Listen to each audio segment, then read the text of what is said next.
let's get into the January 5th patch notes. Now, before we even get into it, no, ROADHOG has not had any changes made just yet. We can expect more changes later in January. First up, we have Junker Queen. Now, her Adrenaline Rush will now heal for the remaining wound damage when an enemy dies with wounds on them. Her Carnage, the cooldown is now reduced by 2 seconds for each enemy it impacts.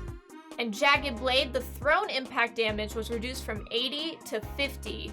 And the thrown direct impact now adds a 30 damage wound to the stuck target. It stacks with wounds caused by quick melee or returning Jagged Blade hits. Overall, it seems like they are trying to buff Junker Queen. I'm not 100% sure on the changes made to Jagged Blade, but I feel like reducing anything might not be great for her in the long run.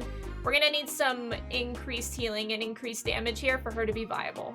And honestly, Kiriko needs a nerf for her to be able to be viable too. Next up, we have Zarya.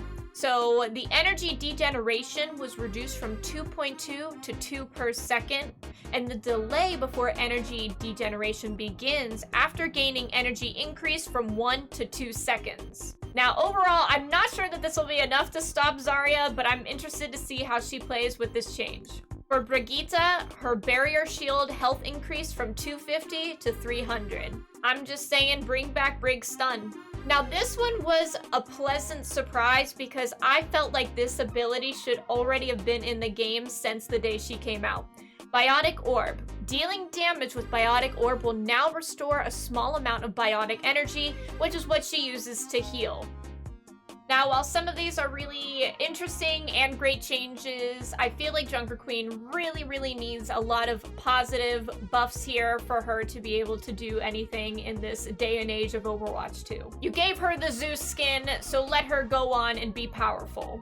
So the next patch notes will probably entail a little bit more changes for ROADHOG as well as Brigitte's ultimate. What changes do you hope to see? Let me know in the comments and make sure you sub to stay up to date with all the Overwatch news.